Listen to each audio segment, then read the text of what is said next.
everyone, Samantha McLean from Elite Agent Magazine, and we are back with our second video of highlights from week 2 of our Transform program, this time featuring, as promised, Greg Dickason from CoreLogic. In part B of this week's coaching session, Greg demoed just some of the functionality of RP Professional, which the Super 6 will be able to use over the next 12 weeks courtesy of CoreLogic, who we would like to thank for being one of our major Transform partners. So much more than CMAs, one thing we were all really amazed with was the Media Maximizer module that actually shows by postcode and by property type the most effective mix of print and online advertising to affect the best sale price, and also put some science behind the advertising dollars you may be asking your vendors to spend, making it easier for you to justify VPA. Once again, here are some of the highlights. Really what I'm here to do today is just to tell you about how you can make numbers sexy. And I think more importantly, when you're talking to a vendor about getting a listing, or when you're looking at, I hate to call it vendor conditioning, but when the market's changed and you're talking about what the market's about, how you can use numbers to really back yourselves up. Because data is always, the power with data is how it can tell a story for you. We do have a thing called Media Maximizer, which is over here. And what that does, it gives you an idea of what the selling success is, in this case for the 6019 postcode. So if I scroll down here, you will see that properties that we call affordable, that's 379,000 and less, 65% of them are only listed online. They're not actually advertised in the paper at all. And prestige is it's about the same. In some areas, you'll see that's quite different. You'll get prestige properties, actually a lot more of them are listed in the paper than not. What's more powerful then is you can actually look down and say, what is the success rate of selling using the paper versus using online only? Everybody uses online, so you assume that it's going to be online, but the question is, what happens with the paper? If you have a look at that, quite powerfully, there's a $59,000 increase in your sale price if you're online versus if you're not. Time to sell takes slightly longer and your success rate's about the same. But what's quite powerful there is you can even talk about a return on investment, right? So advertising in the paper, what's the chance of you actually getting your return back if you spend $5,000 advertising in the paper? Well, that's a pretty big number.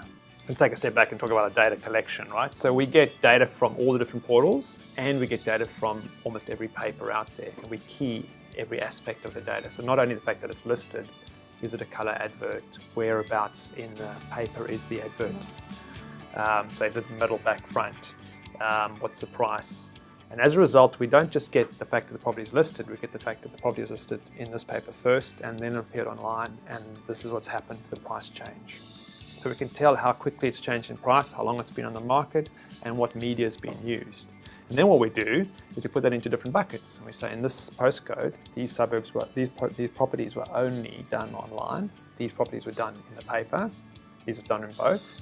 And then we look at what's the metrics for time on market, success rate, etc. So we're actually able to pull out from an enormous number of properties and say this is how different ones perform. I also believe that, and this is something we've definitely seen, at VPA, a person's willingness to spend VPA is also an indication of their willingness to sell. Right? The more VPA they do, the more they're prepared to commit to that process and actually put their own money down, the more likely you are to get a willing seller. They're not going to play games with you. So we think that getting VPA as part of the listing presentation or very soon after is going to help you actually sell the property and get your commission. So that's why these kind of tools I think are really important for you to be able to use, whether they're this or whether you've actually spent time yourself looking at your own success versus your competitors and saying, well, I'm in the paper and I'm this much better as a result.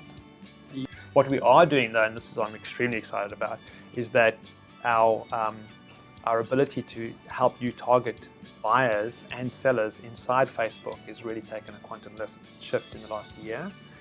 There's companies like Quantium, Experian Marketing Services and others who've created Facebook platforms, and they can take online and offline data and pull them together. So what I mean by that is if you're on the internet and you do something, you search for instance radio control planes. You ever noticed you search for a holiday or something like that and then it follows you around, right? It pops up wherever you go. What's scary is that, well, not scary, what's really ridiculous is often you've bought it and then you get adverts for it for months after that. Those systems that have built up what's called referral advertising, those systems are getting very, very good at taking data about different users and putting them together. And they're starting to take offline data, like what you spend in Woolworths, or what your NAB credit card data tells you about, or what you watch on Foxtel. All of that data is getting pulled together, including some data from us, like what house you lived in and what it's worth. Creating a segment so you're a bit anonymized, and then enabling you to target that segment inside Facebook. So when you log onto Facebook, it knows that you're a 30-year-old, you work for a small to medium enterprise, and you earn between 100 and 200,000 a year, and it can then target you with the appropriate adverts. What's cool though is that also means that you as agents can start to use people like us who are trying to make that available to you. So you can start to say, I'm looking for buyers. I know that buyers for this type of property actually come from this area and they're this kind of demographic. So that's who I want to target. I want to list it to them. And I'm going to do it in where they are, which is not necessarily on a portal, it's potentially inside Facebook. So I potentially can advertise my vendor's property inside a platform where my users are every day.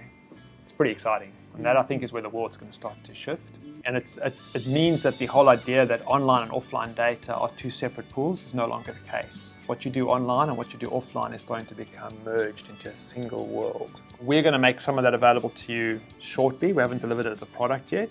You can, though, already buy those segments inside Facebook. There are advertised segments that you can go in and say, inside Facebook, I want to target this person, this type of person. It's not a single person, but this type of person through segments in Facebook. Yeah, it's pretty cool. It's actually quite cost effective as well, because you're really only advertising to people you want to read your advert. So you're not just paying for mass media, you're paying for very segmented, focused and targeted media. In the same way that Google AdWords does the same thing for searches. But I do think, I often get the question, do I think technology is going to disrupt real estate?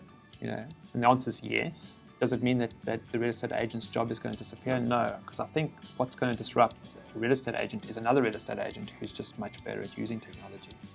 And the way they're going to do it is they're going to get more ability to be more FaceTime with their customers. Because really your core skill, my belief is your core skill is your ability to understand your customer and deliver to their needs, which means FaceTime with people.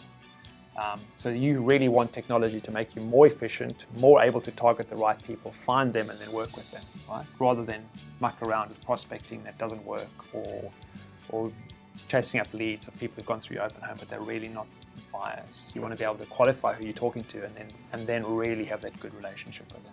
And that's our focus, is to give you that sort of almost rifle shooting. So there's another thing that I think you're going to start seeing more and more of, which is big data is starting to allow us to really understand users at the individual level. And as much as in Facebook you can only target them as a segment, we're going to start to create propensity models, or already have created propensity models, which estimates the likelihood of somebody to list their property. And they look at things like how long people have lived in their properties, what their life stage is, etc., and come up with a likelihood that they will list. So randomly, about 5 to 7% of properties will list in a year, depending on the suburb and the volumes, but it's about that, which means in a quarter, about 1 to 2%. So not a lot. So if you knock on 100 doors and you're just random, 1% of those people will list their property. Our model is going to lift that to between 5 and 10%. So you still got to lock on doors, but now every 10 to 15 doors you knock on, you'll get a listing versus every 100 doors. So that's the kind of hit rate we're starting to get. And it's much more effective, right? So we know in the next quarter, which should make it much better for you to change your prospecting approach. So rather than doing letter drops to 100, you can do door knocks to 10. Well, in my case, I live in Brisbane. I live in a suburban pocket of acreage. So people talk about my suburb as if it's acreage, but there's actually about 400 houses that are part of a suburban pocket. We're a very different demographic, right? We don't have to mow the lawn every weekend, for one. But as a result, I don't get anybody telling me of those 400 properties, this is the median price, this is the time it takes to sell. All of that data you can pull out of us once you've created that territory. And then you can essentially own that pocket of 400 houses, which on average is going to sell 28 a year, right? So potentially that pocket is going to be a pretty good base for you to earn your yearly comm just off the sales on that little pocket. And it's very easy to become the expert. Create the territory, run the stats in the territory, and you can create really nice content for people to pick up. So that's a way to do that. And you can do it at the street level as well. You can search for the street itself. Well, that's it for week 2. Don't forget to look out for our feedback videos from our Super 6 as they provide some of their thoughts on what they learned this week, how they're going to implement their ideal weeks, and how they went with their homework from Claudio, which was defining and writing down their why. And we'll see you very soon for our week 3 recap, where our Super 6 are about to get a very big surprise. If you have any questions for our coaches or our Super 6, tweet us at EliteAgentMag #transform, and we will see you soon.